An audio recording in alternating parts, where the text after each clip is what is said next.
दोस्तों, आपने अक्सर सुना होगा, अगर आप किसी चीज को दिल से चाहो तो पूरी कायनात उसे आपके पास भेज देती है। लेकिन क्या सच में ऐसा होता है या यह सिर्फ एक मिथ है? आज हम बात करेंगे आकर्षण के नियम की सच्चाई, इसकी खामियों और असली रास्ते की। आकर्षण का नियम कहता है कि अगर आप पूरे दिल से किसी चीज को चाहें और उस पर विश्वास करें तो ब्रह्मांड उसे आपके पास भेज देगा। किताबें जैसे द सीक्रेट और फिल्में जैसे ओम शांति ओम ने इसे बेहद पॉपुलर बनाया। लोग मानते हैं कि बस आपकी इच्छा मजबूत होनी चाहिए, आपके इरादे साफ होने चाहिए और ब्रह्मांड अपने आप आपकी मदद करेगा। लेकिन क्या सच में ये काम करता है? सोचिए, लाखों लोग गरीबी से बाहर निकलना चाहते हैं, लाखों लोग स्टार बनने का सपना देखते हैं, चुनाव में हर उम्मीदवार जीतना चाहता है और नौकरी में 100 लोग 2 पोस्ट के लिए अप्लाई करते हैं। सभी की इच्छाएं पूरी होना नामुमकिन है, यानी ब्रह्मांड सबकी इच्छाएं पूरी नहीं कर सकता। यह थ्योरी तार्किक रूप से फेल हो जाती है। 2006 में रोंडा बायर्न ने अपनी किताब और डॉक्यूमेंट्री द सीक्रेट के माध्यम से इस अवधारणा को ग्लोबल हिट बना दिया। उनका फॉर्मूला था, मांगो, यकीन करो और पाओ। लेकिन इसका एक खतरनाक पहलू है। अगर कोई नाकाम होता है तो इसे अपनी गलती मानना पड़ता है, यानी पीड़ित को दोष देना। यह असंवेदनशील और अतार्किक है। असल में बायर्न खुद भी इसका पालन हमेशा नहीं कर पाई। जब उन्होंने अपना घर बेचना चाहा तो उन्हें उम्मीद के मुताबिक सफलता नहीं मिली। इतिहास में भी यह नया विचार नहीं है।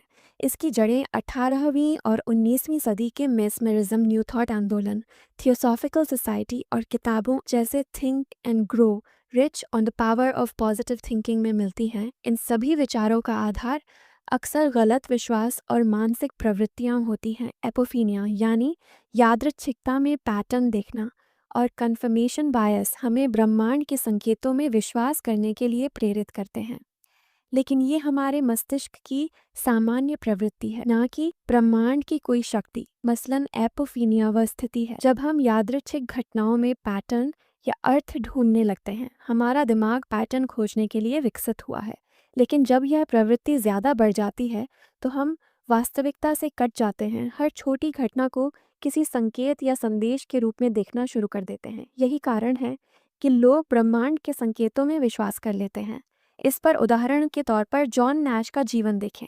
उन्हें हर जगह पैटर्न दिखाई देने लगे और लगा कि ब्रह्मांड उन्हें संदेश भेज रहा है। लेकिन यह पैरानॉइड सिजोफ्रेनिया था। उनकी रिकवरी तब हुई जब उन्होंने सचेत रूप से तार्किक सोच अपनाई और अतार्किक विचारों को अलग करना शुरू किया।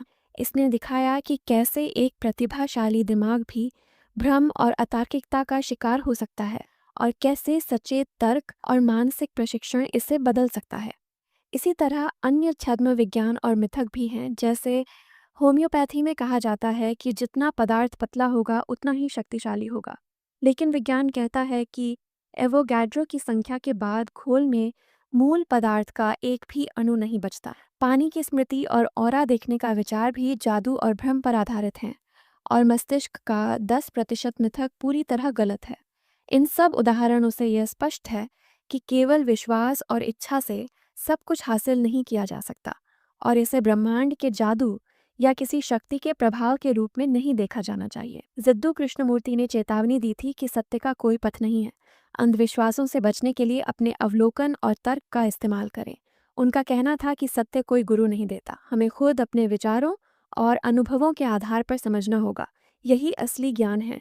इसका मतलब है कि हम स्वयं अपने मार्गदर्शक बने, अपने दिमाग का सम्मान करें और किसी भी चीज पर आंख मूंदकर विश्वास न करें। जीवन अनिश्चित है, लेकिन हमारे पास यह तय करने की शक्ति है कि हम कैसे प्रतिक्रिया देंगे। व्यावहारिक तरीके जैसे थेरेपी, ध्यान और मानसिक प्रशिक्षण हमारी बुद्धि स्मृति, तर्क और रचनात्मकता बढ़ाने में मदद कर सकते हैं। ध्यान सिर्फ मानसिक शांति नहीं देता, बल्कि यह सोचने, समझने और निर्णय लेने की क्षमता भी बढ़ाता है। यह हमें अपने जीवन में अधिक सचेत और जिम्मेदार बनाता है। आकर्षण के नियम का एक और पहलू है सकारात्मक सोच और आत्मसंवाद। लोग मानते हैं कि अगर आप लगातार सकारात्मक सोचें और अपने आप से कहें कि मैं सफल हो जाऊंगा, तो यह खुद ब खुद होगा। लेकिन विज्ञान कहता है कि केवल सोचने से परिणाम नहीं आते, कार्य और प्रयास जरूरी हैं। सकारात्मक सोच तब काम करती है जब यह सक्रिय क्रियाओं के साथ जुड़ी हो, जैसे योजना बनाना, मेहनत करना और सीखने की इच्छा रखना। यही वास्तविक सफलता का रास्ता है। इसी तरह यह देखा गया है कि जो लोग आकर्षण के नियम पर अधिक भरोसा करते हैं, वे अक्सर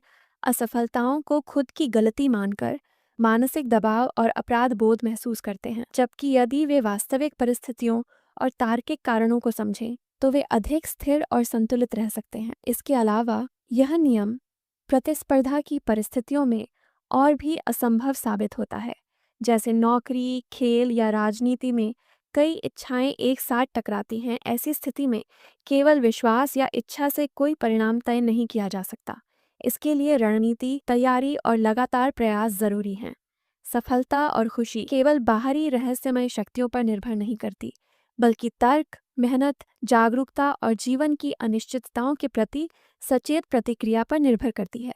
इसलिए अपने जीवन में नियंत्रण खुद अपने हाथ में लें, अपनी योजना बनाएं, अपनी क्रिया और प्रतिक्रिया पर ध्यान दें और मानसिक प्रशिक्षण और ध्यान का अभ्यास करें ताकि आपका मस्तिष्क मजबूत और लचीला बने। आप अपने निर्णयों में अधिक समझदार बनें और अपनी गलतियों से सीखकर आगे बढ़ें।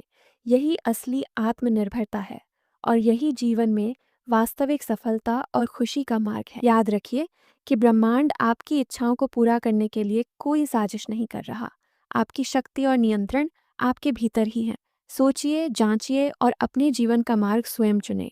सफलता और खुशी बाहरी शक्तियों पर नहीं, बल्कि आपके प्रयास और तर्क पर निर्भर करती है।